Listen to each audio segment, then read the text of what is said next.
When governments and systems find themselves in trouble, as American capitalism now does, it needs to confront the basic problems which it has a horror of doing. And so the cheap politicians who rise to the surface, a little bit like grease in a stagnant pond, they're the ones who decide to make a political career out of deflecting the upset, the honest and justified upset of people in a declining economy by focusing it on folks who really have very little to do with it, but who can plausibly be blamed for it. You know, these days, as we watch the horror in Gaza, we are often reminded of the Germans making scapegoats out of Jews, out of homosexuals, out of all the people they found to blame for Germany's problems. And we find it over and over again in history, and that's what it is now with immigrants. And let me try to get it across as an economist. The immigrants who come here, like all the rest of us, have to go to work. There's no other way to sustain your life and your family in a decent way.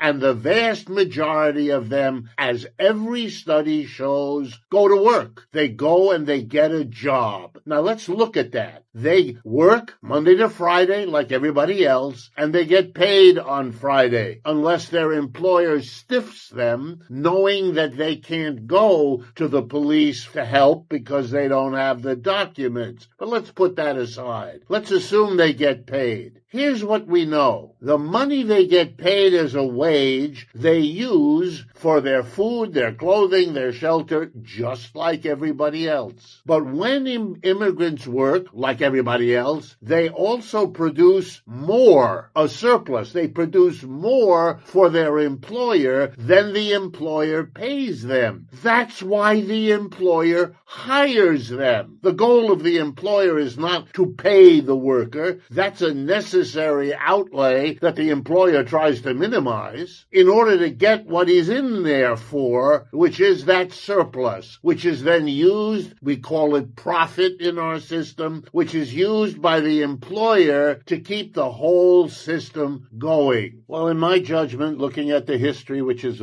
all we have to help us understand the new conditions, is how they are illuminated by things that happened in the past. Germany is going to be my model. The German people went through an unbelievable series of crises that really made them, as a nation, hysterical. They were the rising competitor of Britain across the 19th century. You know, the British Empire slowly went down, and the American and the German economies were the great challengers. And in World War I, something happened that no German imagined. They would go to a great war. They had won many wars in the 19th century. That's how Germany went from a disaggregated group of little countries into one big one, was through war, led by their great leader, Bismarck. And so they went into World War I expecting that they would win again. They were defeated. No one had prepared them for a defeat. And in their defeat, their empire was taken from them. They had colonies in Asia, in Africa, all taken away by the victorious British, French, and Americans. A few years later, when their government tried to recoup, they had the worst inflation in modern industrial history, wiped out the savings of the entire German middle class, 1923. And then in 1929, the Great Depression hit Germany, and they got smashed again. Lost war, worst inflation, worst depression in history, all in a 15-year period in one little country. It made the Germans crazy. They lost everything, their people, their savings, their economy, their future. And so they were primed for someone who said, I know who's at fault. These are the bad people, these Jewish people, these homosexual people. Let's kill them, which eventually they did en masse. And the Germans now look back and ask themselves, because they're honest in Germany now, many of them, what went wrong? How did we become so crazy? It's a question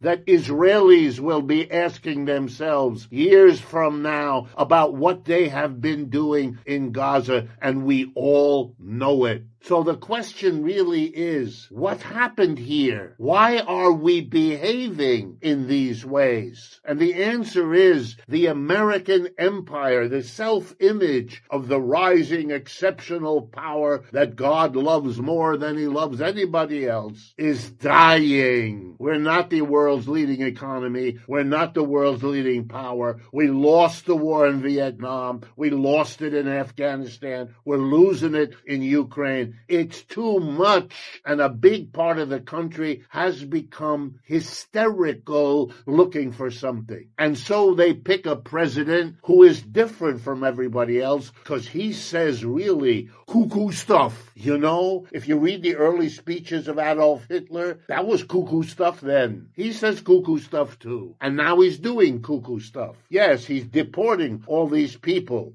with a theater. Let me give you an idea of a cost of all of this that nobody understands. I spoke to a New York City public school teacher recently. She's new on the job. And she said to me, my biggest problem is my classroom is empty. I said, what are you talking about? She says, every day it's empty. I said, aren't the school authorities doing something about it? No, too many classes are empty. Why are they empty? Everybody's afraid of ICE, she explained to me. The children don't want to go to school because they're not sure that ICE won't grab them. The parents don't want them to go to school because they fear they'll never see them again. You have a level of what? The end of all public education for millions of people. And we're not going to deport all of them. The numbers that they give, they're as reliable as all the other numbers Mr. Trump's government gives us. No one trusts them anymore. So they'll give us all the numbers they need to pretend that what they're doing makes sense. Hitler had good numbers too. It is a catastrophe. It has to be seen by the American people for what it is. Desperation. These are desperate acts. And trying to impugn the entire federal bench of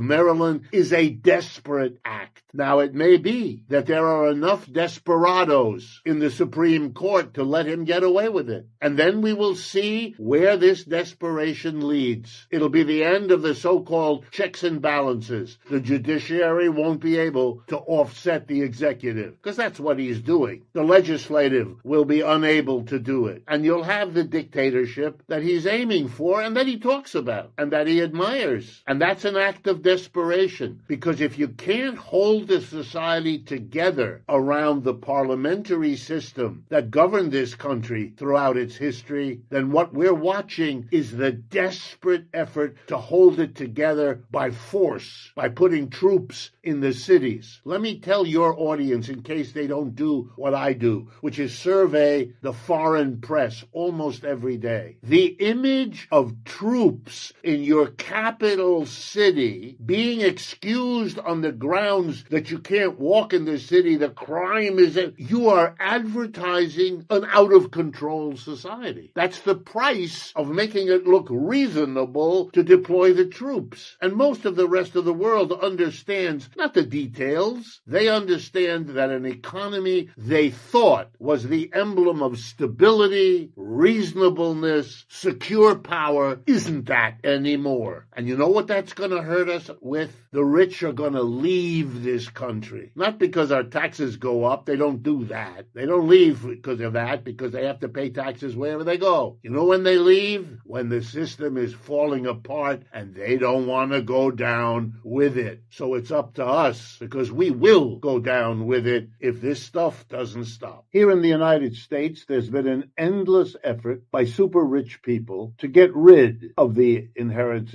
and estate tax. Why? Because they actually have large inheritances because they're rich and they want to leave it to their children so that they'll be rich. Okay, here's the problem. And that problem is as old as civilization. Either you have a society where everybody starts more or less in the same situation. You know, everybody has quote, equal opportunity, or you don't. You can have a level playing field. That's when we all start with about the same resources, and then we achieve as much as our capabilities and our energy and our attention enable us to achieve. Or we don't. What do I mean by or we don't? We allow some people to start with a lot, to start with all the resources they could imagine, and maybe many more, to help them at every step of the way, to do better than the people who are starting with no resources, or very few. If we have unequal resources, we have unequal opportunity. And then the outcome means that those who had more resources can often outdo those who had none, not because they worked harder, they didn't, but because they had more when they started. They weren't on a level playing field. Theirs had advantages. The point and purpose of an estate tax or an inheritance tax,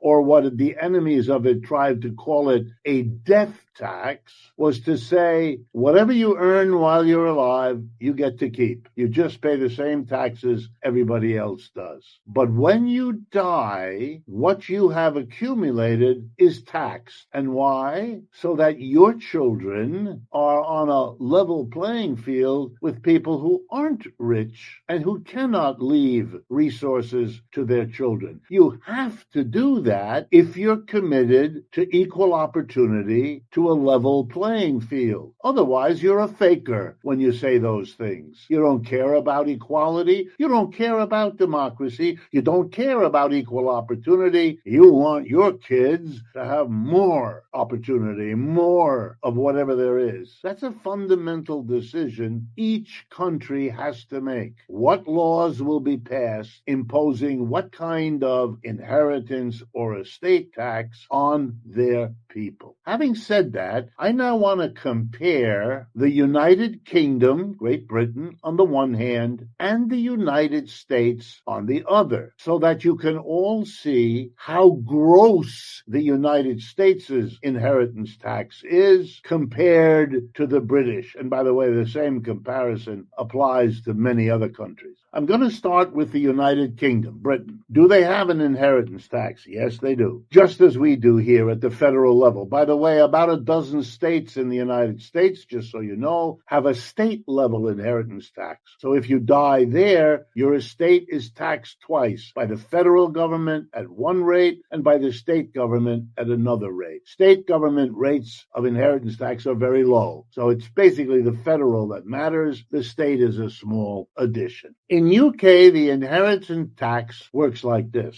The first £325, British currency, of whatever you leave is exempt from the inheritance tax. You can leave £325,000, which would be the equivalent of $442 US at the current exchange rate. In other words, the first $442,000 worth of property you leave when you die passes to whoever you want it to go to, and they don't have to pay any inheritance tax on it at all. Everything above $446,000, according to British law, you are taxed. 40% of whatever that is goes to the British government. The other 60% to your heirs, the people to whom you give, you leave, you bequeath your assets at the time of your death. Now let me compare the United States and to show you why the words gross